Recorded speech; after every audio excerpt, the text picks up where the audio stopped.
Soy kudingi India da gari Crore mari maka hena yuli masita bikes, cars, truck, bus, auto rickshaw amasung aeroplane sing fawa yauri. Gari sing asi tunganba makalgi engine, electronics amasung components lising kayaga benar lagli. Adum oinamo makoy puna makim marakta amato oibo wafam ama hairi madu di terni. India da sahi humdra hena ter industry da mangjing thana potholi basi Madras Leather Factory nataga MRF na oiri. Mamang si kakta da MRF na makoi ki ter sing lebak mangada opanda thaduki. Masita yamna lupa karo lisingani ga songa romblaki. MRF na mataw karam na da industry da asigomba asoba ama laglibano. Sentani ngay oba company asigi matangda lairiba wari asi khangnaba matam gi khongsat ama hangkat na salasi. Nakoi gi wari asi India gi ning tambagi sahi ahungi mamangda China gi Madras Christian College dagi horpani. Mapam asida ikai khumnazarba imung amada poppa memen miplaina mahaki lairik tamba washanki mahaki lanthum lejaramba chu mahaki apopana ning tambagi lanpamda sharugi abana maram oiduna imung adugi lanthum matki mahaki imung buyukatnava memena inshole shamal samapan niputrupta yumda satuna Yonba hauki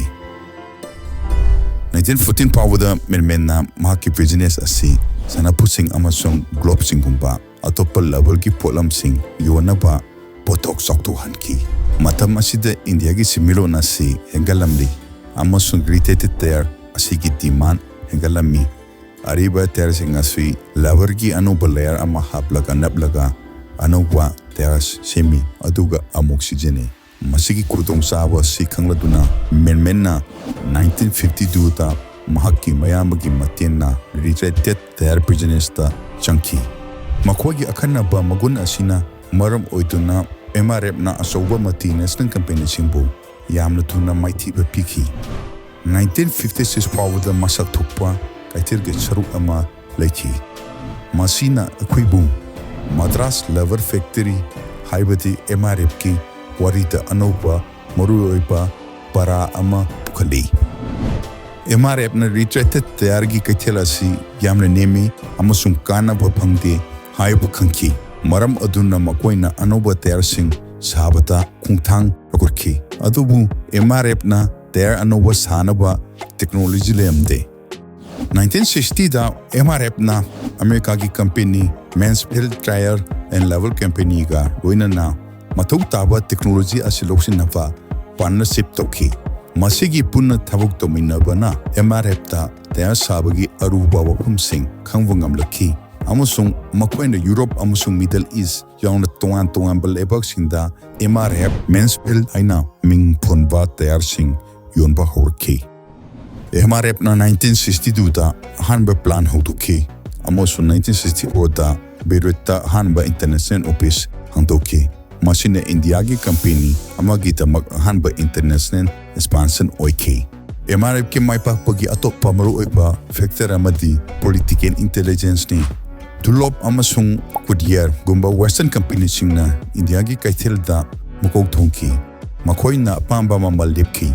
ningtamba phanglaba matungda India sakana oitupo yaba similon gi khudong thiba sing khangladuna domestic manufacturer singda mating pangki 1963 da MRF na India gi tayar saba haiba hanba Bharati company oiki masi Pandit Nehru masabangna sangaki India Sakar ki contract sina MRF pu atopa plan singa sangdan na bata makata na mateng pangki MRF na partnership amasung technical gi oiba puna thabuk tomina bagi kuthang da sumai paki domestic market da mai pakpu matamda MRF na tayar da technology khongjen yangna hongba lakwana maram oidona export ta sina bhakya mayukna ki puna thabuk tomina bana MRF ta malim gi thaki technology piki maduna makoina aircraft ki tayar conveyor belt amasung breather pens kumba ehen bolam sim putokpa amlaki MRF na fan school gumba malim ki branching phoba semki makhoi ki sentok hengarhan ki molak liba kaiten gi fibunga susin hanan ba asi MRF ki mai pakpagi atokpa maru oiba amani ahanbada India da tayargi dimana sik commercial gari singna thogotlami adubo sel tungi phibam phagalakpaga boina na car amasung two wheeler singumba amadi passenger gari singi dimaso higalaki MRF na masigi capitalize asi sengolakliba kaithel asigi tamakta mugul leiba photok sing photok tuna customer singi thajaba hengarhanduna amasung automobile manufacturer Maruti Tata Mahindra partnership tawduna kanaba kaya lokhi aroi bada akanaba brand belu ase khangba na maru oiba tawdang lokhi